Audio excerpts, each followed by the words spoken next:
Time is just gone 11 minutes to 9 a.m. and we are now taking a look at a local story. And this is the Booysens area where close on to 1,000 informal settlements, in fact, were destroyed as a result of a fire. Now, many of us who have been following social media would have seen these visuals, and this was massive. This was actually huge in terms of the fire, and over 700 or close on to 1,000 checks that were actually destroyed by this runaway fire. And we joined on the line this morning by Aadila Sirkoth, who is a Salaamedia intern. Aadila, assalamu alaikum wa rahmatullahi wa barakatuh, and welcome. Jazakallah for having me. Aadila, assalamu alaikum. Wa alaikum salam. Jazakallah for having me. Yes, Jazakallah for joining us this morning. Now, Aadila, we've seen those visuals come through, and I've seen those massive flames that were shooting all over, and looking at close on to 1,000 checks that were destroyed. And just to give us some background, this is obviously an informal settlement, which is south of Johannesburg in the Booysens area. So it's an informal settlement on the Transnet lands. It looks like this place has been running for the last 4 years. People have just been staying here on the ground. They're saying that these fires are an often occurrence, but obviously not to this magnitude. This one has, become something because it took out everything. Everything was destroyed and leaving nothing. These people have nothing left. We spoke to some of the residents. They just have the clothes that they have on them left. Yes. Now, obviously, at this point in time, we've heard that the cause remains unknown. Nobody knows really what actually caused the fire. But we know what the weather conditions were like. The winds obviously had come up, and it was within a very, very short space of time that this fire had actually spread. 100%. I don't see it undoubtedly that there could be an occurrence of a natural fire, but we don't know the cause. Fires do happen, they do occur, mistakes happen, accidents happen. But unfortunately, there's no underlying cause. No one is sure of what happened. But fortunately enough, there was no deaths from this fire. There was just one incident of someone burning a hand. So it wasn't, life-taking. Well, it's actually a miracle that didn't happen, considering that how quick the fire had actually spread and people had to get out or evacuate in a matter of minutes. And I do believe, Aadila, that Salaamedia was actually on the ground when this had happened. We went to the ground the next morning where you could still see the fire lighting. But you thank stakeholders and, NGOs who came to the scene to save these people, give them food and assist in different ways. There was Islamic Relief, Gift of the Givers, the Al-Imdad Foundation, African Muslim agencies, Muslim Women Forum. There were so many people on the scene, giving these people relief. I think it was giving them hope that it's going to get better. Yes. What were some of the key issues that actually stood out when the team was on the ground? What were some of the observations? For me, and I think, whoever was with me on the ground, there was kids.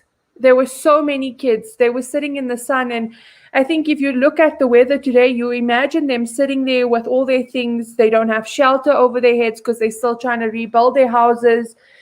Whatever they have left is now going to get, totally wet and totally, sogged up. And they don't have anywhere to store it. They don't have anywhere to put it. Fortunately enough, the food has been sorted out. I've seen them, getting adequate meals over the last 72 hours, whether it was different NGOs feeding them lunch, supper, breakfast. But I think the shelter is one of the key issues at this point because they're trying to rebuild their houses in a short span of time. Now, looking at the community that resided in this informal settlement, we are led to believe that many are migrants. some of them are actually undocumented migrants who are living on this in this informal settlement. I would think so because none of them are keen to talk to you, or when you talk to them, they talk about being refugees in this country, and then they don't like to mention the country that they come from. So I definitely think that there's a lot of illegal immigrants here. Because if you think about it, if they weren't, they would have gotten RTP housing maybe. So maybe this was the last resort for them to just settle on this land because of being undocumented. So I would say that this informal settlement only has people from out of South Africa. Adila, what about the authorities? Were the authorities present, or have we heard anything from as far as the city council is concerned, or even the provincial council that obviously would be ultimately responsible for what has happened in the province? So I've spoken to the city council who was there. The ward council was at the scene. SAPS was at the scene. The city council or the ward council mentioned to me that they've called a meeting with stakeholders. They've created WhatsApp groups.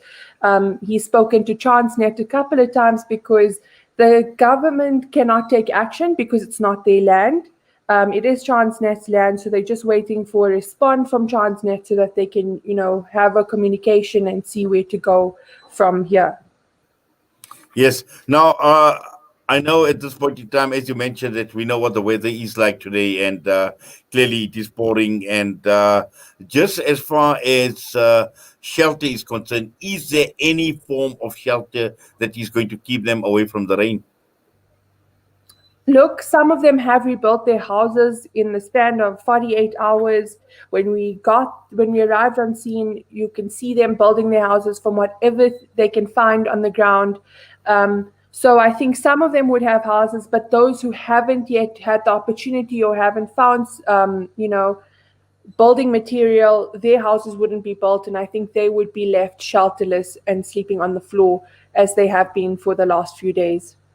So the immediate need, from what I hear, what you're saying, Adila, is building material is the most critical need at this point in time. I would suggest that, but with government and the meeting with Transnet, you don't know because we could supply all this building material and then they could be taken off the land or put somewhere else. So I think it needs to be consulted with government to see how we can help. But I think shelter needs to be provided very quickly, rapidly. What about the residents? Are there any residents that are talking to government at this point in time, or is it just a one-way thing at this point in time where we're expecting the authorities to make the decision on behalf of the residents? It's just authorities trying to make a decision. I think NGOs and NPOs are stepping in to speak to governments, to speak to stakeholders. But I don't think the residents, yet again, because if we go back and we, speak about them being illegal and undocumented, they don't have the authority to go in and, speak. Yes. Well, Adila, we obviously are going to watch the space. And as you mentioned, a number of NGOs are on the ground, at least taking care of certain needs, particularly with regard to providing some sort of relief as far as food is concerned. And what are the expectations in terms of a decision? Because I'm certain that an urgent decision would be required, whichever way this goes, and whichever way the city council decides as to what the plight and the future of these people in the informal settlements is going to be. I would say RTP housing, but I know that that's a push because in South Africa, we do have a problem with that at the current point in time. But shelter needs to be provided. Even if they give them this land, I think building materials need to be given and they need to build a future for themselves. Well, Aadila, Jazakallah for that and for your time with us this morning here on News and Views on Salaamedia. We wish you all the best, inshallah. Assalamu alaikum wa rahmatullahi wa barakatuh. Walaikum salam, Jazakallah. Aadila Sirkoth, an intern at Salaamedia, joining us this morning, just providing us with an update on the informal settlement south of Johannesburg in the Boysens area that had broken out, and it was within minutes, within a very, very short time, where this fire had actually spread and destroyed close onto 1,000 shacks. And this is the reality sometimes here in South Africa, where many people are living in these informal settlements, and they are in a dilemma. They are in a difficult situation where, on the one hand, it is a place that they call home, but when it's taken away or when it is destroyed, what do you do? What is the next step? And especially if you are illegally in the country, if you are undocumented, what is going to be your plight, and what does government say regarding this? What do the authorities say? What do they do in this situation? But this is something that we will be keeping our eye open on. But right now we are heading for the news. The time is just gone 9 a.m. It's the news at Al Ansar. We'll be back, and a lot more to talk about right until 10 a.m. this morning. Stay with us.